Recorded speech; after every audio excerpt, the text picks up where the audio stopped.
आपण 3 ट्युटोरियलवर आलो आहोत आणि तुम्ही लिनियर व्हेक्टर स्पेसच्या काही समस्यांवर चर्चा कराल. आणि मागील 2 ट्युटोरियल 1 आणि 2 मध्ये तुम्ही आधीच काही समस्या पाहिल्या आहेत. बॉक्समधील पार्टिकल आणि अनेक समस्या होत्या ज्यामध्ये तुम्हाला energy eigen value wave function मला आशा आहे की तुम्ही आधीच त्या समस्यांचा प्रयत्न केला असेल, परंतु जर तुम्ही प्रयत्न केला नसेल तर कृपया परत जा आणि एकदा तरी प्रयत्न करा आणि ते तुम्हाला खूप उपयुक्त ठरेल. त्यामुळे आता तिसऱ्या ट्युटोरियलने सुरुवात होईल ज्यामध्ये तुम्हाला लिनियर व्हेक्टर स्पेसवर आधारित काही समस्या आहेत आणि आपण पहिली समस्या सुरू करूया. म्हणून पहिल्या समस्येत आणि येथे या सर्व गणिताभिमुख समस्या आहेत जिथे तुम्हाला काही स्टेप्स सॉल्व्ह लागतील आणि आपण पहिल्या समस्येपासून सुरुवात करू शकतो, जे म्हणते की तुम्हाला 2 नॉर्मलाइज्ड केट दिलेले आहे आणि या केट्सच्या काही व्याख्या नवीन केटच्या टर्म्सने दिलेले आहे. त्यामुळे आम्हाला याचे नॉर्म शोधायचे आहे. 2 केट्स म्हणजे पहिली केट x आणि इतर w आहे. त्यामुळे तुम्हाला नॉर्म डिटरमाइन करून मग आम्हाला माहीत असणार ते सर्वसामान्य प्रमाण. फक्त एक संक्षेप व्हेक्टर म्हणा x वर x याचे स्क्वेअर रूट याच्या नॉर्म्सद्वारे दिले जाते, जे नॉर्म्स x म्हणून देखील दर्शविले जाते. ठीक, म्हणून आपल्याला या x आणि w व्हेक्टरच्या प्रमाणाचे इव्हॅल्युएट करावयाचे आहे आणि आम्हाला माहित आहे की नॉर्मलाइज्ड आयगनकेट्स v1 आणि v2 च्या दृष्टीने x म्हणजे v1 + 2 - 3i. तर हे v1 आणि v2 च्या दृष्टीने पहिले आहे. आता याचे मूल्यमापन करण्यासाठी आपल्याला x वर x करून सुरुवात करावी लागेल. त्यामुळे हे सोपे होईल. हे इलस्ट्रेट करण्यासाठी फक्त एक उदाहरण मी हे पूर्णपणे सॉल्व्ह बाकीचे मी स्टेप्समध्ये देणार नाही, तर हे येथे 8x आहे. आता तुम्हाला x ची ब्रा कॅल्क्युलेट करावी लागेल. ही x ची ब्रा आहे, त्यामुळे ब्राकेट नोटेशन नॉर्म अशा पद्धतीने दर्शविले जाते. त्यामुळे आता केट ब्रा होईल.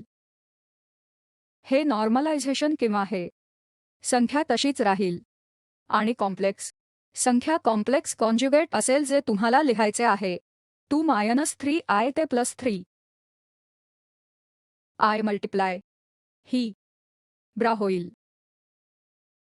ही पहिली टर्म आहे आणि दुसरी टर्म अशी असेल की 2v1 + 2 - 3i v2. ठीक, आता याचे इव्हॅल्युएट करणे खूप सोपे आहे. यामुळे मला 4 v1 मिळतील. मला कॅल्क्युलेट करू द्या या टर्म्स. मग आपण क्रॉस टर्म लिहू. स्क्वेअर टर्म्स देईल. हे मला 2 + 3 देईल. i 2 - 3 मध्ये मी फक्त मला मायनस आणि मायनस प्लस देईन, त्यामुळे 4 + 9 ते 13 v2 वर v2 आहे. ठीक, आणि आम्हाला माहित आहे की हे नॉर्मलाइज्ड आयगनकेट्स आहेत, त्यामुळे याचे नॉर्म्स 1 असेल. ठीक, आणि नंतर क्रॉस टर्म्स हे 2 ते 2 + 3i असतील. हे यासह मला v2 v1 देईल प्लस हे मला v1 v2 देईल. ठीक आहे, आम्हाला डेटामध्ये देखील दिलेले आहे की v1 वर v2 हे दुसरे काहीही नाही तर i/2 आहे आणि म्हणून v1 आणि v2 चे कॉम्प्लेक्स कॉन्जुगेट हे -i/2 असेल. म्हणून मी हे वापरेन. आपल्याला x वर x साठी कॅल्क्युलेट लागेल. फक्त 4 + 13 होईल. म्हणून आम्ही येथे आहोत. आम्ही येथे पाहिले आहे की तुमच्याकडे 4 13 येथून तिकडे आणि नंतर तुमच्याकडे इतर टर्म्स आहेत ज्या 4 - 6 आहेत. i येथून a टर्म्स आहे टाइम्स -i/2 प्लस आपल्याकडे 4 प्लस 6i मध्ये i/2 आहेत, तर हे मला फक्त 23 देईल. तुम्ही हे सर्व जोडता आणि तुम्हाला x चे प्रमाण 23 चे स्क्वेअर रूट आहे.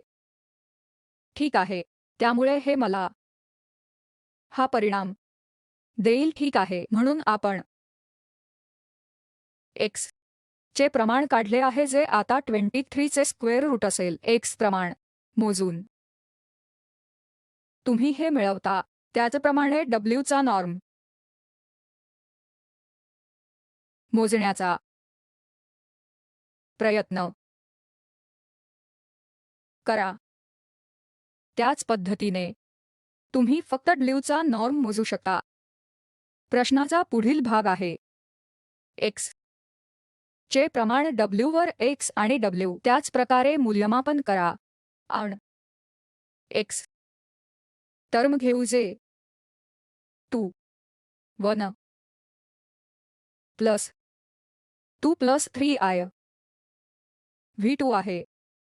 वर आमच्याकडे w आहे 3 - 2i आहे आणि v1 प्लस 2 v2. ठीक, त्यामुळे हे देखील सहज इव्हॅल्युएटेड केले जाऊ शकते. आपण v1 वर v1 मला 1 देईल ही टर्म असेल. आपल्याला हा कोएफिशियंट मल्टिप्लाय 2 - 2i मध्ये करावयाचे आहे. येथे माझ्याकडे 2 प्लस 3 आहे इंटू 2 आणि v2 वर v2 म्हणून हे मला देईल. हे माझ्याकडे काय असेल?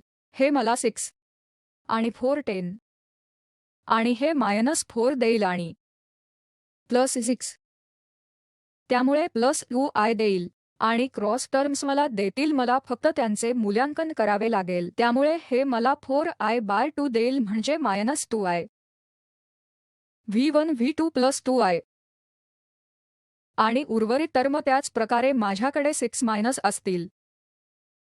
मला 6 इव्हॅल्युएट करावे लागेल. हे प्लस 6 असलेले असेल. ठीक, म्हणून हे मला -6i प्लस 5 देईल. सिम्प्लिफिकेशन वर मला हे मिळाले. जेव्हा तुम्ही हे पुढे सिम्प्लिफाय कराल, काय तुम्हाला मिळते ते हे आहे. x वर w बाहेर येतो ते b25/2 - 2i आहे. ठीक आहे, मी फक्त रिअल आणि इमॅजिनरी भाग जोडत आहे. आता दुसऱ्या भागात तुम्हाला शोधण्यास सांगितले आहे. ठीक आहे, हे तुम्ही x आणि w ची गणना केलेल्या कॉम्प्लेक्स कॉन्जुगेट शिवाय दुसरे काहीही नसेल, त्यामुळे हे सोपे असू शकते. अशा प्रकारे लिहिले आहे.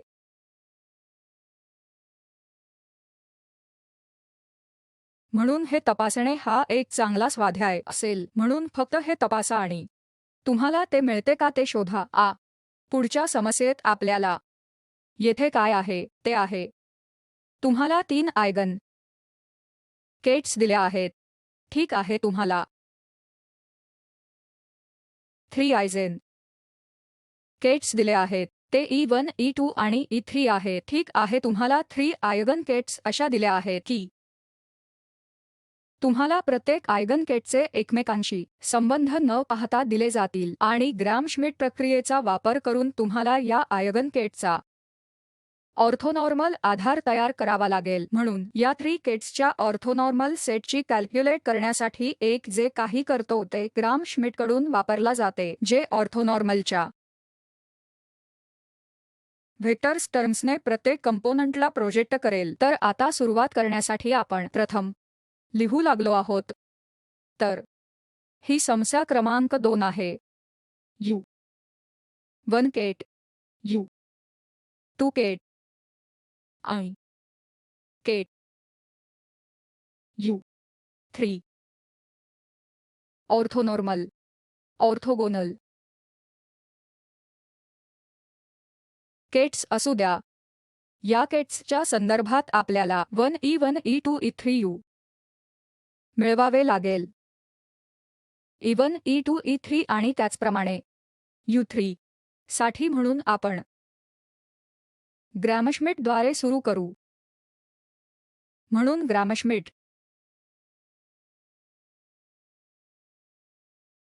प्रक्रियेनुसार काय करतो. तुम्ही यू सह सुरुवात करा. फक्त एक टिप्पणी आहे की आपण यापैकी कोणत्याही गोष्टीसह प्रारंभ करू शकता, म्हणजे U1 U2 U3 हे फक्त आयगन 3 ऑर्थोगोनल सेटचे प्रतिनिधित्व आहे, जेणेकरून तुम्ही सुरुवात करू शकता. प्रथम E1 किंवा E2 किंवा E3 या संदर्भात U1चे प्रतिनिधित्व केल्याने काही फरक पडत नाही, तो तुम्हाला विविध सच देईल. आयगन केट म्हणून मी U1 लिहून E1चा E1 नॉर्म म्हणून सुरुवात करतो. ठीक आहे. म्हणून आपण पाहिलेला नॉर्म आम्ही मोजला आहे. व्हेक्टरचा नॉर्म काय आहे हे आम्ही आधीच पाहिले आहे. ठीक आहे. त्यामुळे आता मी आयगन केट E1च्या संदर्भात U1 बरोबर सुरुवात केली आहे. त्यामुळे आता हे फक्त आमच्याकडे आहे. आम्ही दिले आहे की E1 वर E1 याशिवाय दुसरे काहीही नाही, तर 2 असे आहे. आपल्याला E1चे नॉर्म मोजावे लागेल. ठीक आहे. तर हे E1 वर E1 चे स्क्वेअर रूट शिवाय दुसरे काहीही नसेल, जे रूट 2 शिवाय दुसरे काहीही नाही. ठीक आहे. त्यामुळे आपल्याकडे हे रूट 2 E1 असे असेल. ठीक आहे. म्हणून आपण E1 च्या दृष्टीने एक मिळवला आहे. हा एक सच आहे 3 एलिमेंटच्या संचापैकी एक आहे. आयगन केट त्याचप्रमाणे U2 प्राप्त करण्यासाठी आपण E1 च्या दृष्टीने U2 लिहाल. E2 मायनस आपण U1 च्या दृष्टीने E1 मध्ये प्रोजेक्ट करता, त्यामुळे तुमच्याकडे U1 E2 असतील. U1 तुम्ही E2 कंपोनंट प्रोजेक्ट करण्यासाठी U1 चा प्रोजेक्शन ऑपरेटर वापरता आणि तुम्हाला हे E2 minus U1 E2 U1 या नॉर्मनुसार डिवाइड करावे लागेल. ठीक आहे. आता याची गणना करणे खूप सोपे आहे. एकदा तुम्ही तुम्हाला एकाच्या संदर्भात ओळखता किंवा त्याऐवजी तुम्ही येथे E1च्या दृष्टीने एक लिहू शकता आणि जेव्हा तुम्ही एकावर एक चालवता तेव्हा तुम्हाला 3 आयगन केटमधील संबंध दिला जातो. त्यामुळे तुम्ही येथे काय करू शकता? प्रथम आपण E2 वर U1 काय असेल ते पाहूया. तर U1 हे आपण आताच पाहिले आहे, जसे 2 रूट 2 E1 E2 ते आपल्याजवळ रिअल कंपोनंट असल्यामुळे आपण हे थेट लिहू शकतो. इकेट ईचे कॉम्प्लेक्स कॉन्जुगेट ब्रा ई असेल या नॉर्मलायझेशन फॅक्टरसह, आणि तुम्हाला देण्यात आले आहे की हे E1 ऑन E2 रूट 2 आहे. तर हे आय शिवाय दुसरे काही असणार नाही. ठीक आहे. म्हणून पुन्हा हे U मी ते U2 म्हणून लिहू शकतो. मी ते E2 मायनस म्हणून लिहू शकतो. माझ्याकडे U1 E2 आहे. म्हणून मी फक्त U1 E2 चा सबस्टिट्यूट करीन. मला माफ करा, हे केट केले पाहिजे म्हणून मी हे व्यक्त करेन, कारण मी लिहित आहे हा एक प्रोजेक्शन ऑपरेटर आहे. म्हणून U1 E2 म्हणजे आपण ते आ असे काढले आहे, म्हणजे ते I टाइम्स U1 होईल. ठीक आहे. डिवाइड करून मी या परिमाणाचा टर्म नॉर्मची गणना करेन, जे मी E2 मायनस I U1 असे लिहिले होते. ठीक आहे. U1 इव्हॅल्युएट करणे खूप सोपे आहे, हे आम्हाला माहीत आहे. तर आता E2 वर E2 म्हणजे E2 चा ब्रा आणि K2 आहे, आणि U1 वर U1 म्हणजे फक्त 2/2 आहे. जेव्हा आपण लिहितो येथे U1च्या टर्म्सने, आपल्याकडे जे आहे ते E1 E1 आहे, जे कोणते काही नाही पण 1 आहे. ठीक म्हणून हे होईल 2-1 कारण जेव्हा मी नॉर्म घेईन तेव्हा ते ईचे स्क्वेअर रूट असेल E1चे स्क्वेअर नॉर्म ठीक आहे मी इथे लिहू दे हे E2 स्क्वेअरशिवाय दुसरे काही नाही U1 स्क्वेअरचे मायनस नॉर्म तर मी कसे लिहू आणि U1 स्क्वेअर आणि न्यूमेरेटर माझ्याकडे E2 मायनस U1 असेल I रूट 2 E1 त्यामुळे तुमच्यासाठी अंतिम उत्तर I2 minus I root 2 U1 असे सोपे करू शकतो कारण हे 2-1 आहे तुमच्याकडे ए आहे म्हणून मला हेच मिळते आयगन केट U2 K2 आहे आणि केट 1 होत आहे U3 हे E3 शिवाय दुसरे काही नाही आणि E3 वर U1 चे प्रोजेक्शन आणि पुन्हा चुकीचे मायनस लिहिले तुमच्याकडे E3 U2 वर U2 चे प्रोजेक्शन आहे आणि या संपूर्ण गोष्टी नॉर्म आहे E3 minus U1 3U1 minus U2 आणि U2 चे 3 प्रोजेक्शन आहे ठीक आहे पुन्हा आपल्याला इथे काय करायचे आहे ते म्हणजे प्रथम U1 E3 म्हणजे काय याची गणना करू ठीक आणि U2 E3 म्हणून फक्त आठवते आमच्याकडे हे U2 आहे म्हणून पहिले आम्ही U साठी 1 करू तर U1 E3 काहीही नसेल पण U1 हे 1 बाय रूट 2 E1 E3 आहे आणि आमच्याकडे E1 E3 1 प्लस I हे 1/2 आहे ठीक आहे आणि आता आपण येथे काय करतो आपण U1 E3 U2 E3 या सबस्टिट्यूट करतो जे दुसरे काही नाही पण माझे U2 होते ते होते हे माझे U2